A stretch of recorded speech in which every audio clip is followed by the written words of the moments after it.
Então, eu estou gravando. Então, só para lembrar, né? A gente começou esse curso já bastante tempo, né? Há um ano e meio atrás, com a palestra da Renate e Paulo, primeiro, e depois com várias palestras da UTE, através do qual surgiu esse desejo, assim, muito da gente, né? Muito de mim e da UTE e outras pessoas centrais, de querer continuar, não como palestra, mas como um grupo de estudo, né? E a gente tentou 2 vezes, assim, para conhecer o formato, e a gente ficou aos poucos nos acostumando e anunciamos e iniciamos com 40 pessoas pagantes, né? E pagaram para 5 sessões. Então, já fizemos 2 sessões, e a primeira sessão e a segunda sessão, a gente pegou contribuição, a gente recebeu contribuição de outras pessoas que já deram a contribuição na primeira fase, né? Então, a Mariko, a professora Waldorf, de Kyoto, e o Kai, estudioso de antroposofia, a Mariko no mês de junho, julho, e o Kai no mês de agosto deram contribuições. E a gente quer decidir como vai ser o resto, né, de 3 sessões que restam. E isso é um assunto que eu queria conversar, mas eu quero resumir, né, o que foi discutido até agora. A Mariko, eu vou mostrar os slides que eu já mandei para vocês.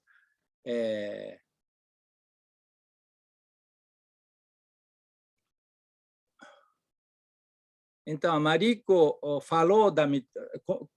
contou a mitologia japonesa, né? E no qual a gente nitidamente percebe que a mitologia japonesa não tem uma figura central. Vários deuses conversam com um ao outro e muitas das vezes não fala direto o que eles querem, mas todo mundo adivinhando e conversando para saber o que pode ser o melhor para todos, né?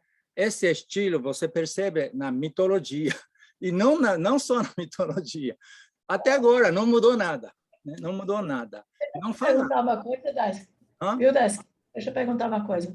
Eu ouvi falar muitos anos atrás que o cérebro do japonês é diferente do cérebro, por exemplo, da Europa. Isso é verdade mesmo? Tem pesquisas, né, que explicam isso, né? Porque a gente tem os 2 hemisférios, né? Um lado para ver o desenho, a imagem, outro lado mais lógico, né? De linguagem, né?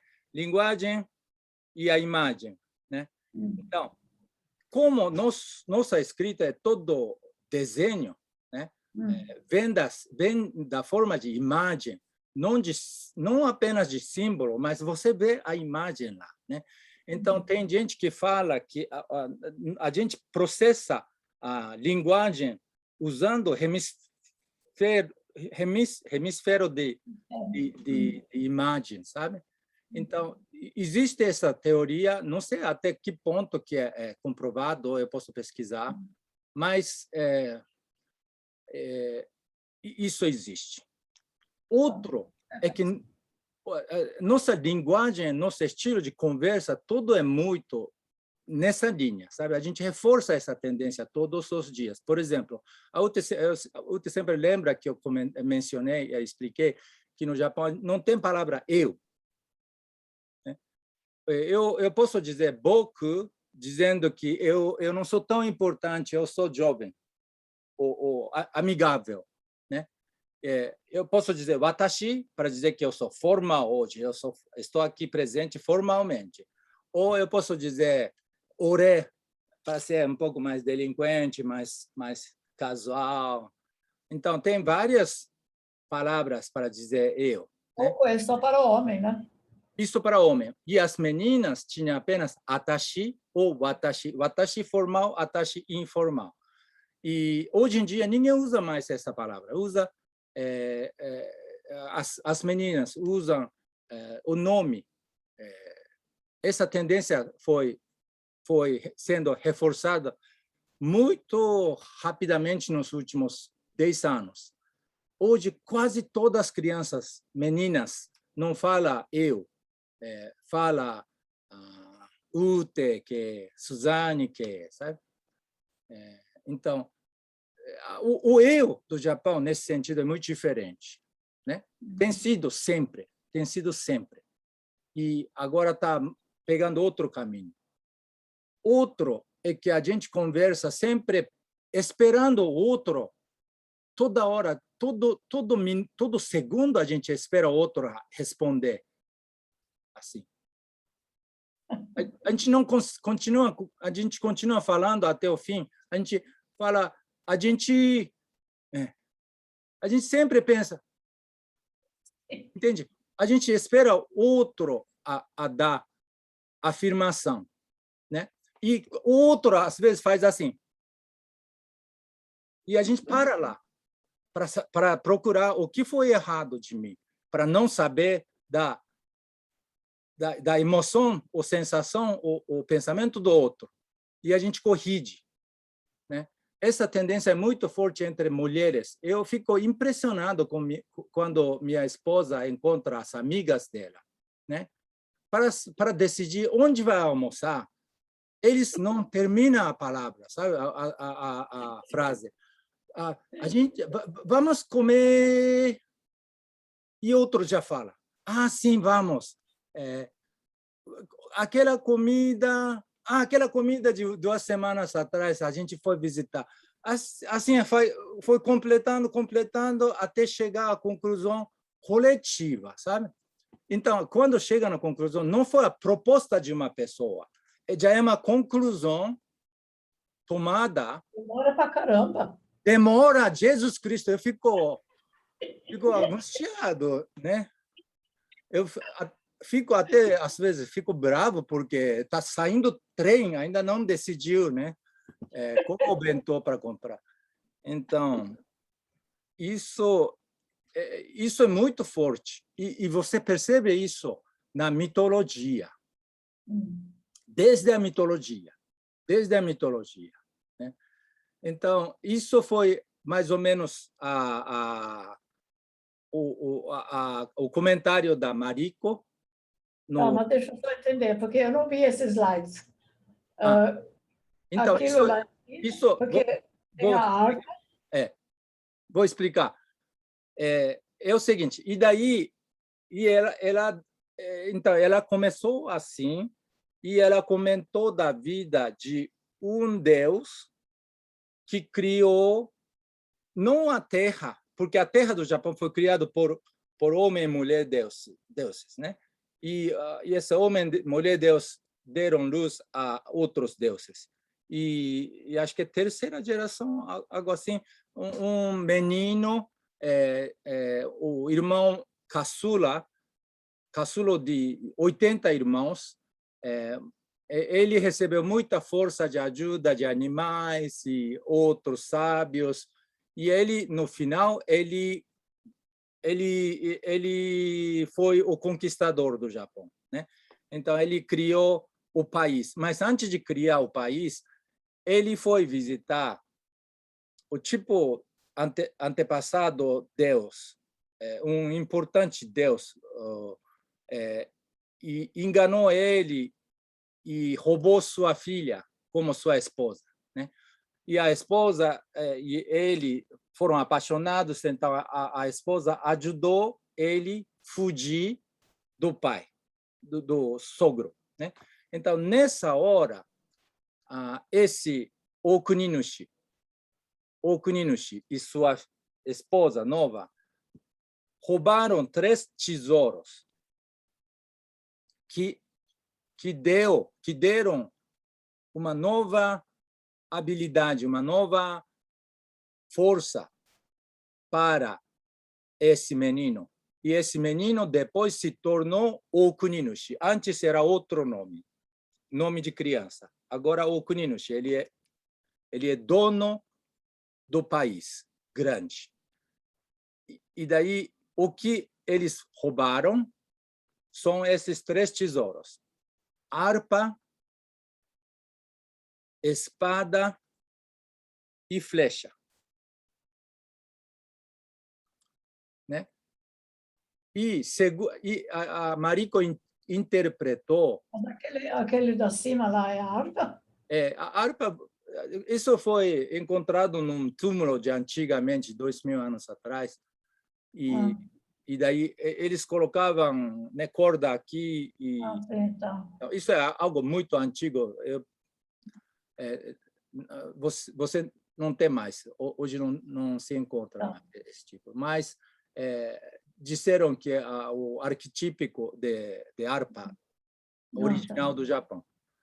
E daí outro também foi encontrado no túmulo. Este aqui é de madeira, do formato mais simples.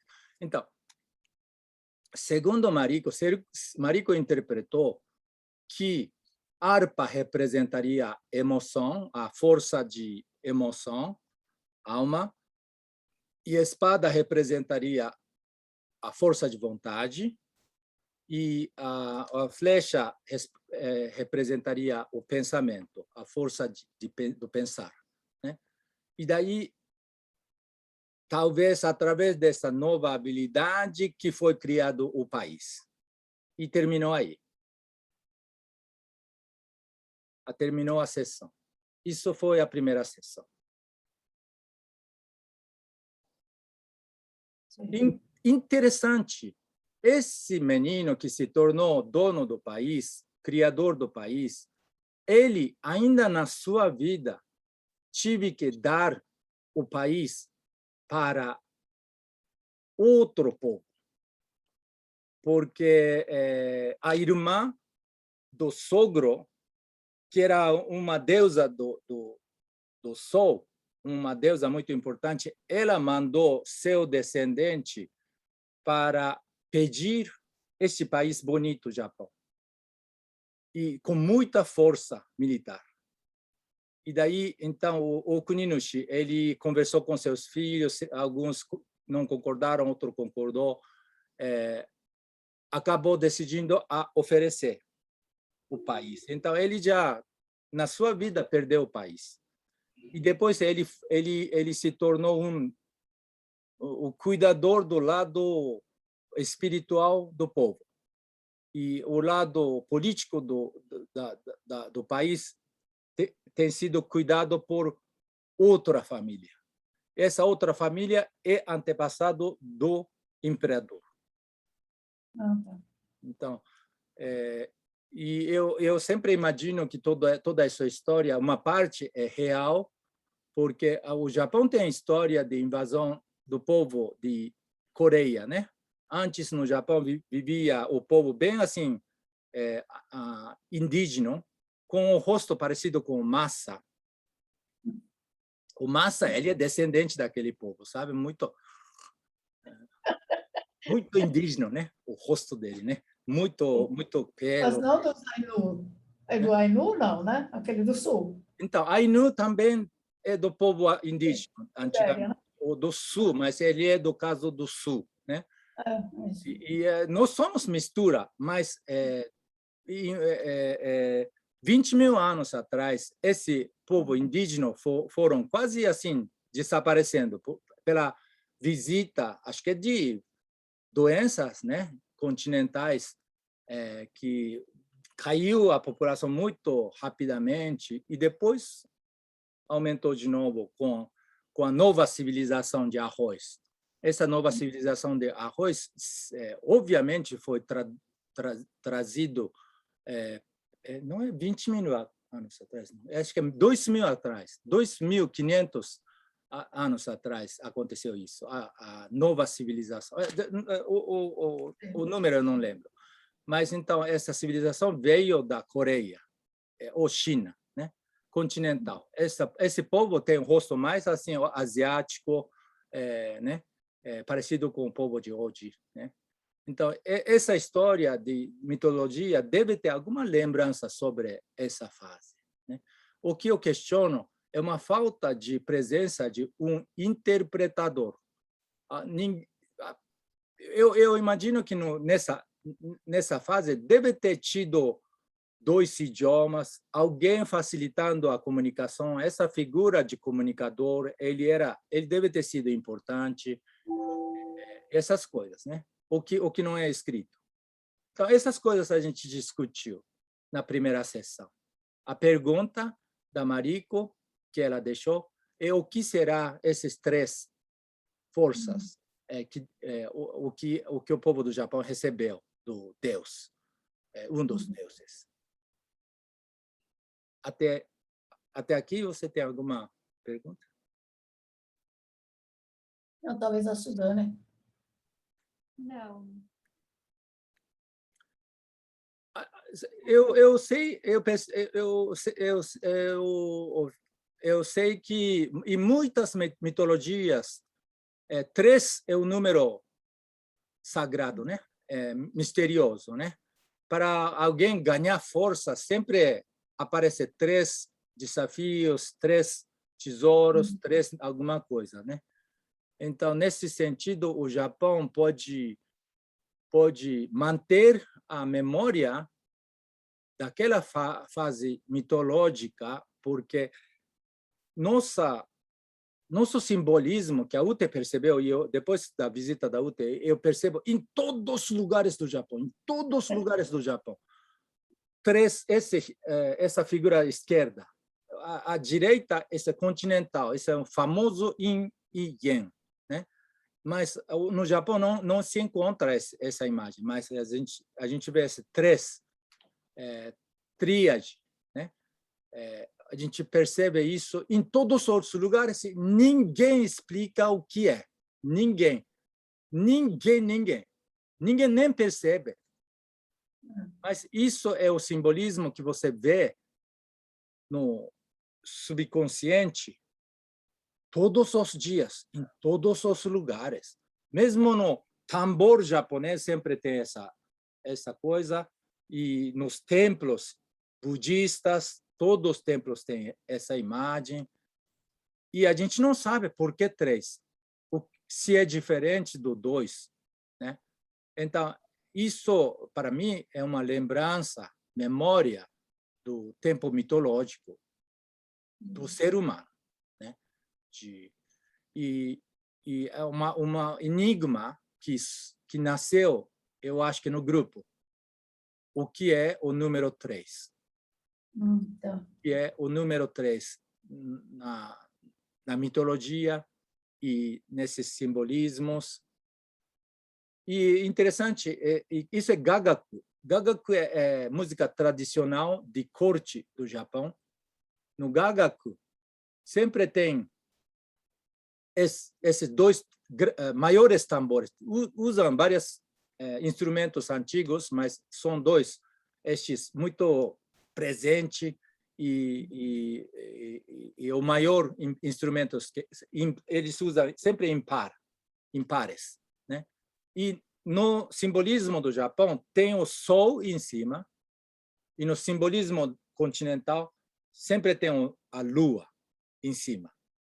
Agora, no Japão, usa esses 2 ou usa 2 iguais? Os 2 juntos, né? Mas sempre a lua e o sol. O sol está em cima, você está vendo lá em cima tem. Isso é assim, sim, eu sei. Mas no Japão, quando tem essas danças, essas músicas, usa esses 2 tambores do sol e da lua ou não? Isso é só em gagaku. Gagaku é música antiga do corte do Japão. Gagaku hoje em dia é usado por apenas uma seita. Mas você escuta sempre em coisas tradicionais, né? e eles usam esses dois instrumentos somente em Gagaku. E não vê isso em outros lugares, mas eu estou falando só de Gagaku. E em Gagaku, eles sempre associam o Japão com o Sol e continental com a Lua. O continental, tríade com o Sol e díade com a Lua. E no meio, não sei se você consegue ver, o simbolismo japonês do tríade tem dragões dentro da flama, fogo, né? E do lado de díade tem esse fênix, né? Dentro do fogo. E também não explica muito. Acho que ninguém conhece o simbolismo, ninguém questiona, ninguém explica por quê. Né? Por que o Japão é Sol, por que o díade é Lua. Né? Mas o Japão sempre é um país com a memória do tempo mitológico. No tempo mitológico do Japão, para nós, o Sol é muito importante. Né? A deusa mais importante da mitologia, mais presente da mitologia, é a deusa do Sol. Né? Ela foi criada junto com seus dois irmãos, um de Lua, outro aquele sogro do Okuninushi. Uma força de bagunça, uma força de vida, né? Então, Sol, Lua e a vida. Só que esse Lua foi apenas criado e desaparece na mitologia, nunca foi mencionado. A Lua, o deus de Lua, que foi o irmão da deusa mais importante do Sol, desaparece na mitologia, depois de criação. Não tem nenhuma história. E tem várias figuras que foram criadas na mitologia, várias deuses aparecem na mitologia, sempre foram criados em triplo, mas um desaparece, não aparece na mitologia. Então, parece que isso é a estrutura da mitologia japonesa. E este é o segundo tema. Espera um pouquinho, Daisuke. Assim, você falou que a Lua nunca mais aparece no Japão, mas aí não tem aquele kanji do ser humano, onde que justamente tinha a Lua? Então, não é que a Lua não aparece. Eu estava comentando que foram criados 3 deuses, uma deusa do Sol, um deus da Lua e outro deus que era para cuidar do mar, mas não cuidou e viveu muito assim aventuras e que depois se tornou sogro do Okuninushi, né? Então, essa da Lua, esse deus de Lua, que ele foi criado e depois não tem nenhuma menção dele na mitologia. E lá em cima tinha outros 3 deuses que foram criados e o deus do meio também do sol, do céu, alguma coisa assim, ele também foi criado e não aparece nunca mais. Então, tem essa estrutura na mitologia japonesa. Sempre o número 13 é criado, mas um não continua. E apenas a história continua nessa comparação de duas forças. Então, isso é o segundo tema do dia do Kai. Respondi? Sim. Não, porque ele falou daquela holocracia, né?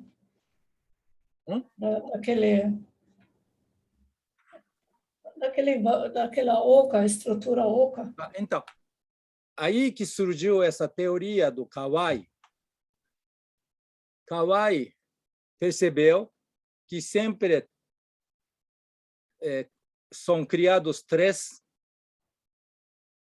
triplos e sempre um do meio fica ausente. Então, ele, ele, acho que ele viajou, por mim, ele viajou um pouquinho aqui, né? Então, ele criou essa teoria de que no Japão sempre o meio fica oco. Tá. Oco, né? Segundo ele, né? Segundo Kawai, o psicólogo mais famoso do Japão, ele junguiano, ele falou que o Japão é sempre assim, é um círculo com o meio oco, né? Oca no meio. E todo mundo em uma tensão, os deuses. Aí daí, porque ele começou com a história de tríade, o triplo, mas logo ele entra no círculo com muitos deuses. Então eu não entendi por que ele viajou de número 3 para número muitos. Mas tudo bem. A teoria dele é que o Japão funciona sempre em círculo, e quando esse círculo, todo mundo, participante do círculo, tem um papel importante, contribuindo ao círculo, e aí que esse círculo funciona. Não é que alguém do meio, como o Deus do cristianismo, o judaísmo, manda em todo, né? No Japão, todo mundo decide junto, em uma tensão. Eu não diria harmônico, né? Porque muita gente usa a palavra harmonia para descrever do círculo do Japão. Eu acho assim, eu acho Kawai nesse sentido é muito correto dizer que é uma tensão adequada para manter o círculo, né? Quando essa tensão se torna frouxa, aí daí permite uma força entrar no meio e dominar o povo. Isso é o perigo do Japão, porque ele sempre questionou por que aconteceu a Guerra Mundial, e então, por ele, essa círculo perdendo a força e tensão e se tornou frouxa e permitiu uma força entrar no meio e dominar o povo, né? Então, isso é a teoria do Hayai, do Kawai. E o que o Kai explicou. Né? Sim. Então, para nós, essas coisas assim, não sei por que não sei se que a gente escuta muito essa teoria ou não sei, mas é muito explicativo, muito bem explicado, porque a gente realmente ninguém decide no Japão.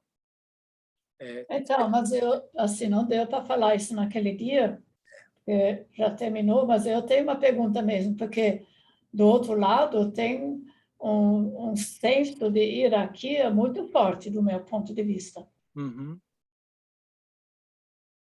Por exemplo, assim, por exemplo, quando o Daisuke fala uma coisa, está falado. Por exemplo. E sensei também, professor está muito alto na hierarquia. E os mais velhos, né? Tem todo assim, esse lado da hierarquia também. Você tem razão. Contradiz um pouco aquela parte lá do círculo, que eu também concordo, tem isso também. Mas tem a parte da hierarquia também. Eu não sei se cada vez que esse círculo está frouxo, que aí, pronto, entra o Daisuke, ou então entra o sensei, acho que não é assim também. Acho que dentro do círculo tem uma certa hierarquia. Uhum. Não é todo mundo igual. Eu concordo. Eu concordo e eu mencionei naquele dia. E eu falei que a Ute perguntou para mim, mas Daisuke, quando você fala, você falou e já foi falado, né? Eu falei isso e as pessoas deram risada. Lógico, porque é assim. Principalmente Tsubasa, Kumiko, essas pessoas que trabalham comigo, eles deram risada. Não, e também os homens valem mais do que a mulher. Também, né? Então, Então, com certeza, tem isso. Tem isso e é um assunto muito importante para discutir, né? acho que sim. Ao mesmo tempo,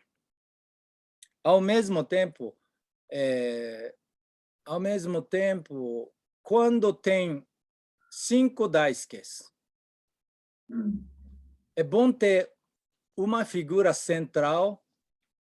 Sua carga é o chefiado, e ele está no meio dos 5 daisukes, e 5 daisukes, todo mundo expressa a sua opinião muito forte, e que, então, a figura central, Oka, meio não importante, a presença dele ajuda muito. Isso aconteceu em projetos grandes que eu participei. Quando um dos daisukes domina o círculo, aí todo mundo não concorda, todo mundo fica muito não satisfeito, né? Mas por ter uma figura que está lá, que ele não tem opinião, mas ele, no sentido, ele ajuda a chegar à conclusão, e daí as pessoas, os outros daisukes, escutam e concordam. Isso aconteceu no Ceará, isso aconteceu em outros projetos. E o imperador, todo mundo fala que o imperador do Japão exerce esse papel, porque ele não decide nada, mas principalmente durante a guerra, todo mundo falou que o imperador gostaria, para o imperador, né? Então, tinha o imperador, mas não era o papel dele decidir, mas fica como um símbolo das decisões. Ele fica como um bode expiador,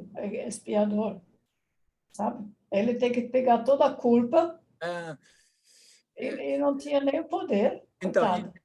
Então, exatamente. Isso tem sido sempre o característico dos grandes líderes do Japão, por exemplo, da Revolução de Meiji. O mais querido revolucionário, Saigo, ele era exatamente assim. Ele era muito amado, querido, todo mundo respeitava ele, mas ele nunca tinha sua própria opinião. Ele apoiava seus discípulos, e as decisões dos discípulos eram as decisões dele, e ele até no final ele participou na guerra contra o próprio governo que ele criou, junto com os samurais que estavam descontentes com a perda do prestígio do samurai. Ele entrou nessa guerra, ele morreu no final dessa última guerra civil do Japão. E junto com ele levou as almas dos samurais descontentes, e assim estabeleceu a nova fase do Japão, né? Então, tem várias figuras importantes da história do Japão que era mais ou menos assim, sabe?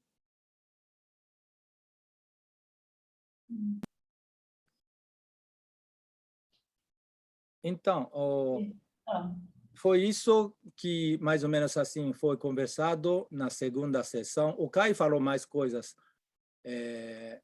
mas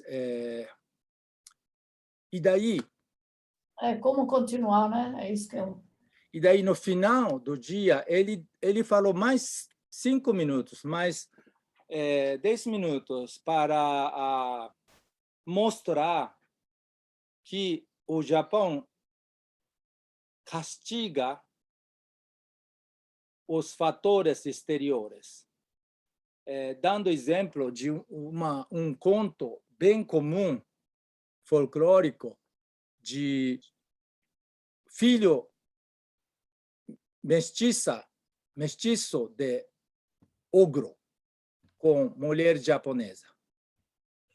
Mulher japonesa teve filho com ogro e o ex-marido da mulher veio buscar ela e levou embora o filho e sogra. Mas o filho mestiço de ogro, no Japão, de volta, sofreu pela discriminação e ele acabou se suicidando.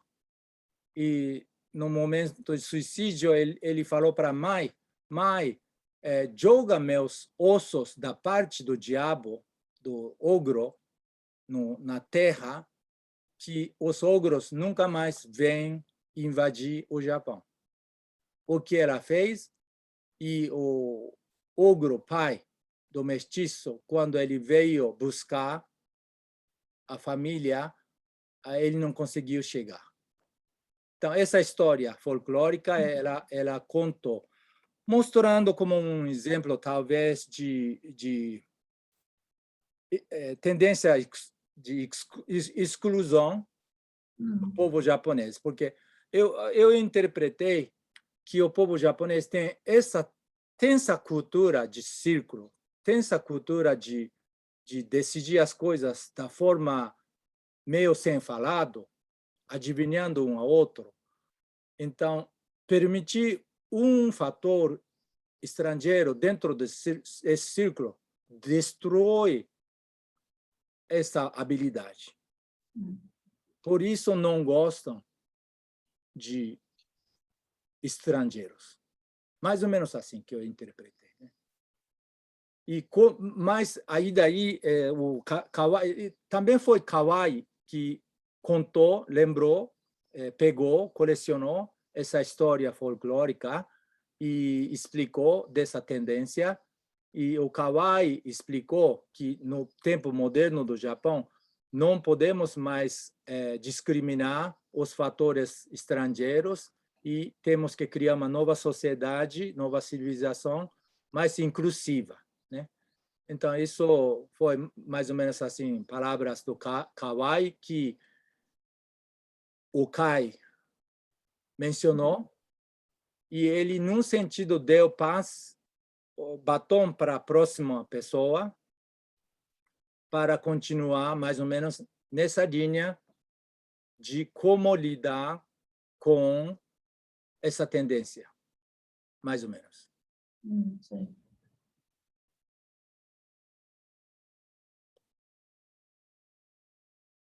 Então, o problema é que o Kai ele não tem tempo agora, né? Setembro. Ele não tem em setembro, mas também a gente está dando muito trabalho para ele. Ele está muito... É jovem, trabalhar mesmo. Então, mas ele é muito bonzinho, ele é muito legal, ele participa, mas ele é muito ocupado, hein? Para estar trabalhando com a gente tão intensamente. Mas a gente também. Sim, não, mas tudo bem. Mas o problema que eu achei agora, que se agora chega a Suzane falando outra cultura, como que vai emendar isso? Ou então, assim, você, né, está falando do número 3, né, daquele símbolo, tudo isso. Aí eu acho que sim, combina. A última, eu pensei em criar uma ponte entre o Kai e a Suzane, falando desse triângulo que eu mostrei para vocês nos slides. E este triângulo é o triângulo do famoso Richard Lewis, americano, estudioso de antropologia. Ele comparou culturas de vários países e ele percebeu um triângulo no mundo, né? E num extremo tem brasileiros que falam muito, faz muitas coisas ao mesmo tempo, e no outro extremo colocou a Alemanha, que faz uma coisa só de uma vez e bem bem assim educado e direto. E no outro extremo ele colocou o Vietnã, mas o Japão está muito perto. Ele explicou que o japonês escuta mais, maioria do tempo fica escutando, e é educado, mas indireto, né? Então ele criou esse triângulo. Esse para mim o triângulo, esse triângulo de beijo e aperta de mão e de reverência.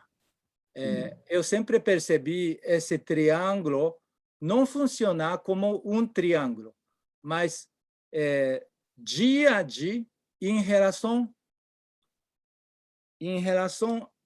ao terceiro item e dia a dia aqui em relação ao terceiro item, dia a dia aqui em relação ao outro item. Essa imagem de dia a dia com terceiro fator, a Ute sempre explicava para mim que traz evolução, porque se é Japão e Alemanha, direto ou indireto, você não percebe outra possibilidade. Então, o terceiro item, Brasil não vem nessa briga de direto é melhor ou indireto é melhor, mas vem com outra dimensão. Aí, quando vem essa outra dimensão, começa a evolução. E entre Brasil e Alemanha também tem essa tensão. No Brasil expressa mais e faz muitas coisas, e na Alemanha muito direto no assunto. Essa tensão em relação ao Japão, o Japão traz outro fator. Então, Japão e Brasil também é a mesma coisa. Então, mais ou menos esse triângulo para mim é o que eu acho que pode, assim, não diretamente ligado às falas dos outros, mas também o Brasil tem a ver com a harpa, a Alemanha tem a ver com flecha do pensamento, e o Japão tem a ver com a espada da força de vontade, algo assim. E meu ponto de vista é que o terceiro item ele traz evolução. Isso é verdade. Então, essa figura podia ser a terceira ideia para ser apresentado, e depois a Suzane pode falar novamente da tríade e entre sua vivência da Alemanha, Brasil e Cadê a Suzane? Eu não estou vendo ela. Ela ainda está. Suzane está aqui. Suzane, fale um pouquinho, faz alguma observação. Estou aqui, sim. Tem algum comentário? Não, eu estou ouvindo, eu estou entendendo, sim. Só não entendi agora o que você falou por último, de eu falar sobre minha vivência na Alemanha. Aí não sei o que eu tenho para falar. Também não. Então, eu acho que muitos participantes do grupo têm alguma impressão, alguma compreensão sobre a relação de importância da antroposofia como trazendo a cultura alemã para a cultura japonesa, porque não só a antroposofia que tem sido importante para os japoneses, mas também a cultura alemã de falar mais direto, ou, assim, acho que muitas pessoas confundem a Alemanha com a antroposofia no Japão. Então, Sim. isso é uma observação. E eu sempre trago, então, a antroposofia não é igual à cultura alemã. A antroposofia, você tem que ver, a antroposofia pode ser diferente em outros países, pegando o exemplo do Brasil. Então, o Brasil tem outras tendências, outras forças culturais, e isso enriquece a antroposofia. Isso é sempre ponto de vista que eu trago para o Japão. Muitas pessoas me veem como o contribuidor na antroposofia do Japão por causa disso, porque eu sempre trago o fator brasileiro, né? Outra possibilidade. Aí daí, mais ou menos até esse ponto eu posso chegar na próxima sessão. Mas a Suzane pode, então, comparar o Brasil com a Alemanha, a antroposofia no Brasil e Brasil, a presença do Brasil na Alemanha através da antroposofia. Não sei, você que sabe, talvez podia... Não, mas deixa eu perguntar uma coisa, porque a ideia assim, da Suzane, se não me engano, era de trazer mais a parte do grafismo, toda aquela pesquisa que ela fez, não foi, Suzane? Não, isso a gente não falou até agora. Na verdade, o que a gente falou da outra vez foi sobre a brasilidade, e aí Daisuke falou um pouco do impulso crístico, mas assim, sobre a Alemanha, posso falar alguma coisinha, mas não seria um tema que eu tenho. Posso falar alguma coisa mais sobre a alma brasileira, aí sim. Tá bom. Deixa eu só falar mais uma coisa. O grafismo pode entrar, aí dá para trazer, sim, a tríade do pensar, sentir, querer, dentro dos grafismos de 3 povos diferentes, indígenas, né? Porque... Agora, não sei se isso é tão interessante para os japoneses. Eu não entendi agora, porque aqui está soltando fogo, porque o Brasil está cheio de emoção, como já dá para ver nessa tríade aqui.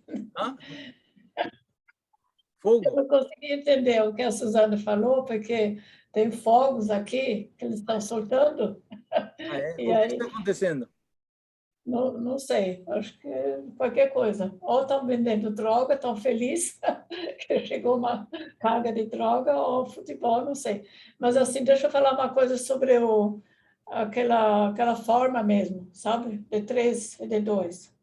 Como chama essa forma? Os tambores. Nos tambores. Ela tem um nome, essa forma? Mitsu Domoe. Mitsu Então, é essa 3. Sim. Tomoe significa essa forma de alma. Cada um é Tomoe. Então, são 3 Tomoes. Tá. Porque porque isso talvez seria algo assim para observar melhor, porque tem isso nesse tambor, mas tem também nos templos, né? Como você falou, né? Em todo lugar tem isso. E se então, por exemplo, a gente tem uma forma que também expressa o 3 no grafismo indígena e também em desenho de forma mais da Alemanha, só para ter uma linha de pensamento. Desculpe, eu errei na explicação no início. A gente vê essa forma de 3 não nos templos de budismo, mas nos templos shintoístas. Apenas nos templos shintoístas, porque no budismo eles usam aquele inverso de Herkenkreuz, né? Isso mesmo, sim. Então, justamente, mas assim, dá para ver muito no Japão, né? Nos templos. Sim, sim. O que você acha, Suzana? Eu vou entrar com o celular, tá, Daisuke? Ok. Só para lembrar que temos setembro, outubro e novembro. Em novembro, a gente espera que a UTI fale do impulso crístico.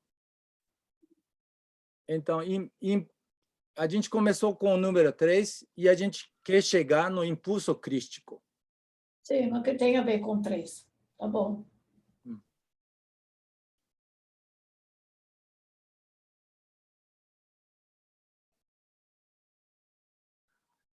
Agora estão me ouvindo melhor, né? Agora está melhor, né? Uhum.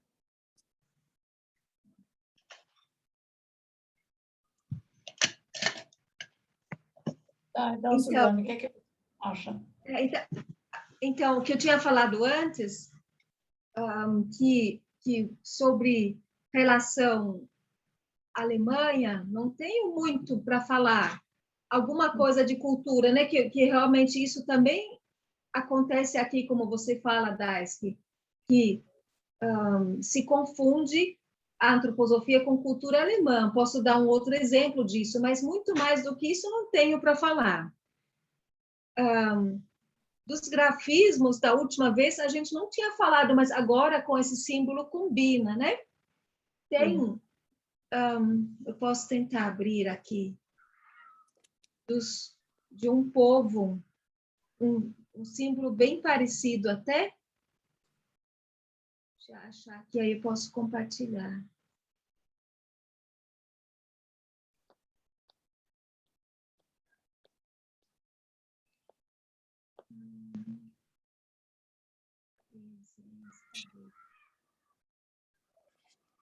Eu sei os meus óculos, não estou enxergando direito. Quer usar o meu? Achei. Hã? Quer usar o meu? Sim, por favor. Está abrindo já aqui. Você pode me deixar compartilhar? Já deixei. Ok.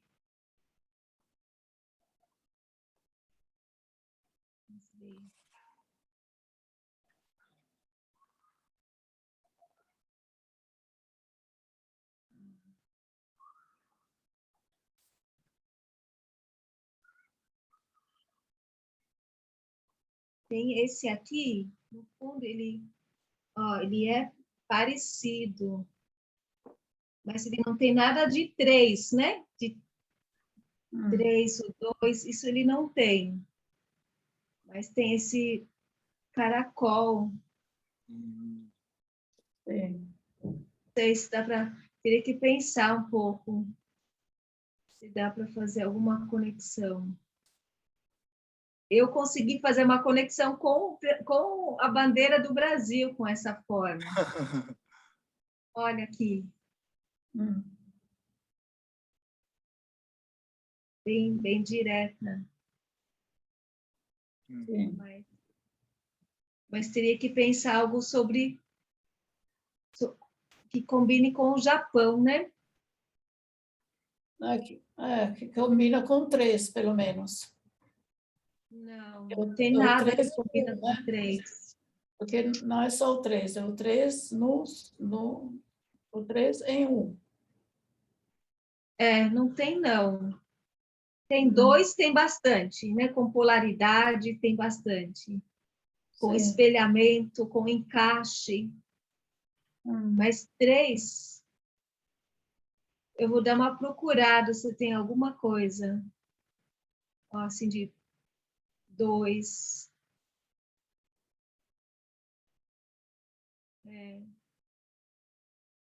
Eu vou dar uma procurada, mas eu não sei se tem. Também não sei. Mas se a Suzane for falar em outubro, ainda tem tempo, né, para pensar a linha do pensamento. Outubro, eu vou estar em Aracaju no segundo domingo. Ah, é?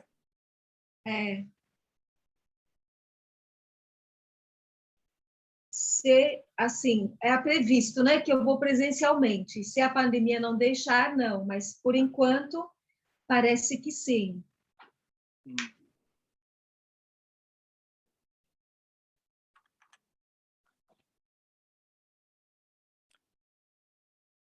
A gente pode... Porque Então, depois daquela nossa reunião que eu participei, conversei um pouco com a Ute, e aí a gente pensou assim mais sobre como, na pedagogia, eu trabalho com alma brasileira, nos diversos âmbitos. Então, e também nos 3 setênios. Então, no primeiro setênio, mais com as paisagens, os biomas, com a natureza, o físico. Aí, com os ciclos, né, o ciclo da natureza. Aí, segundo setênio, mais a parte folclórica, cultural, danças, artes, etc. E o terceiro setênio, a história e karma, etc. Isso tem a ver com pensar, sentir, querer, né? Dentro do currículo. Mas né? Então, indiretamente, dá para fazer uma conexão com pensar, sentir, querer, isso, mas é um pouco distante, né? Para conectar logo agora. Eu acho interessante essa conexão.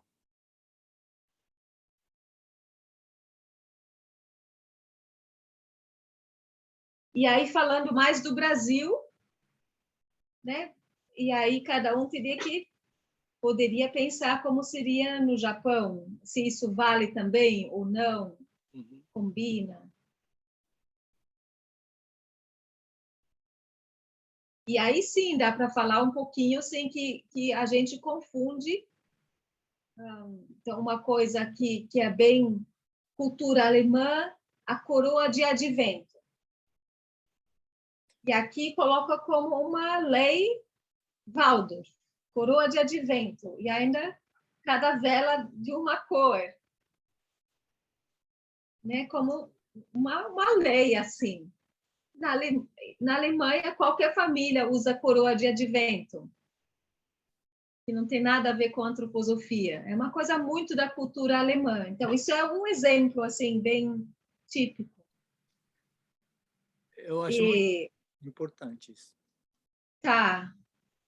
E aí tentar ver como, por detrás, né? Entender a essência da pedagogia Waldorf, e aí sim, o que tem da nossa herança brasileira como essência que a gente pode entender a partir da antroposofia.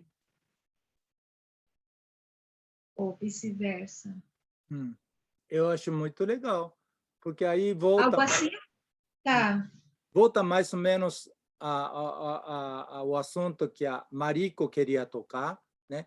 Ela queria, no início, mostrar como o pedagogia Waldorf pode ser diferente no Japão, né? Pesquisando a cultura japonesa, mitologia, nossa alma. Aí daí ela queria mostrar um exemplo de interpretação de pedagogia Waldorf dentro do contexto japonês, né?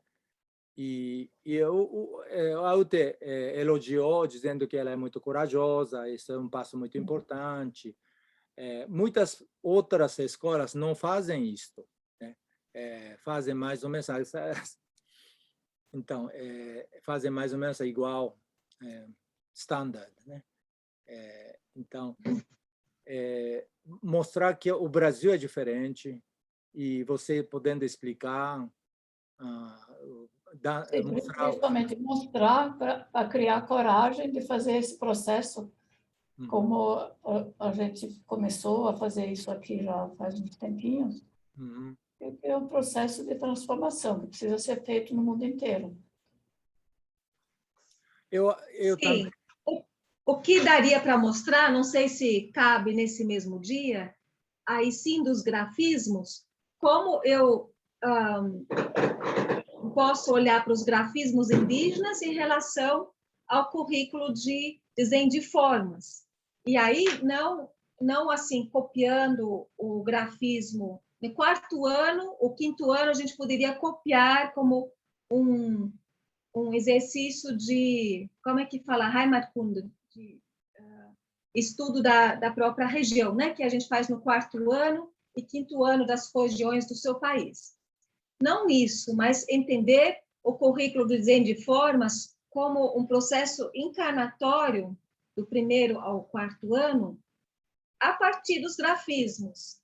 E aí, a partir do processo que cada criança faz. Então, o erguer-se, né, levantar quando ela cresce, a criança pequena, depois se pôr em movimento, aprender a andar, se movimentar, depois aprender a falar, se relacionar com o outro, e depois se individualizar. Isso aparece, de novo, como princípio de todo o currículo, de tudo. Primeiro, a unidade, né? Eu me levanto como dentro de uma unidade, depois tem a polaridade, a interiorização e a individualização. Então, isso sempre aparece no currículo, em todas as matérias. Tanto faz se é na matemática, nos trabalhos manuais, e também no desenho de formas. E aí, eu fiz assim uma brincadeira assim com os grafismos, não uma brincadeira séria, né? De mostrar que todos esses aspectos que a gente trabalha tanto no currículo Waldorf, que eles são presentes no grafismo. E aí eu quero comprovar, né, quero mostrar justamente para os antropósofos que as culturas originárias, indígenas, preparam a encarnação do eu, apesar de não terem cruzamento. Mas, né, porque para nós, na antroposofia, o cruzamento no desenho de formas é o símbolo do eu. Tudo que cruza. E os grafismos indígenas não cruzam, mas fazem tudo o que vem antes disso. Eles preparam a chegada do eu. Essa é a minha interpretação. Então, alguma coisa assim eu posso mostrar. Muito interessante, muito interessante. Só lembrando, né, que tudo isso vai ser traduzido e não tem tanto tempo, né? E também são 2 horas, né? E talvez tenha que... Eu posso fazer o mesmo tipo de entrevista primeiro e, tipo, traduzir antes e passar para outros. E no dia a gente só faz mais assim, pergunta e resposta, discussão. Ah, sim. Ah, tá. Fazer uma introdução, né? Já com um pano de fundo. Gravar uma entrevista com a Suzane antes, como hoje, né? E já deixa traduzido isto.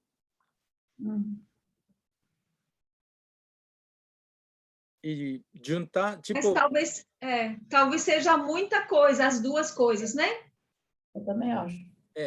Tipo 30 minutos.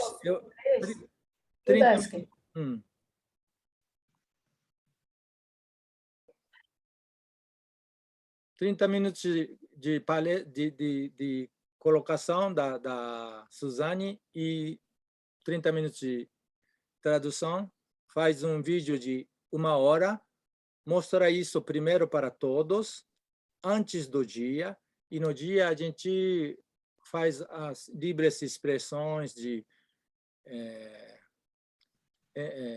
entre participantes, fazem perguntas, respostas. Se a Suzane puder estar presente no dia, não precisando de ir para outro lugar, Suzane vai ficar com a gente e responde às perguntas. Se não tiver a Suzane, a UTI pode representar a Suzane, tentar, por exemplo, anotar as perguntas e depois perguntar para a Suzane e depois voltar com as respostas. Porque isso seria de todo jeito em outubro, Daisky? Outubro, Ah, tá. porque em novembro é a última sessão, então a UTE vai falar do impulso crístico, né? Então, Sim, tudo bem. Mas em setembro? Em setembro você que vai falar, então? Eu acho que tem que ser, porque não. Então. Tá.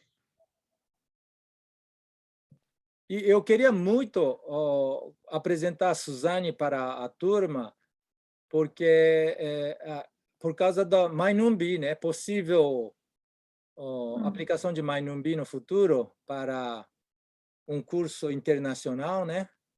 Sim. E se isso der certo, vai ser uma graça, sabe? Poder fazer formação de educador comunitário, uma parte online, outra parte presencial aqui no Japão, em parceria com Monte Azul e podendo receber diploma da Faculdade Rudolf Steiner seria ideal, né? Isso seria muito bom. Mais para frente, né? Não tão próximo. Daqui a um ano. Não, daqui a uns 5 anos. Ah, é? Primeiro a gente tem que fazer o curso aqui na Monte Azul, e aí vai ser presencial, 100%. Vamos pensando, mas aí eu queria mostrar que existe essa possibilidade, e Suzane está no meio, e tem sido no meio recentemente no curso de Mainumbi, e está resgatando a história do Mainumbi, essas coisas, sabe? Eu queria mencionar. Tá. Pode ser? Aí, essa parte então... eu já vou ficar no céu, e aí, para não entrar no céu assim cedo demais, eu preciso agora jantar. Aqui é 9h30 já. Tá bom. Não Aqui está tarde. Tem uma batata assada, Uta, lá no fogo. Não, comida tem, mas tem que colocar ela na boca. Eu sei. Eu já tentei falar com você antes, não consegui. Não, então... Em reunião o tempo todo.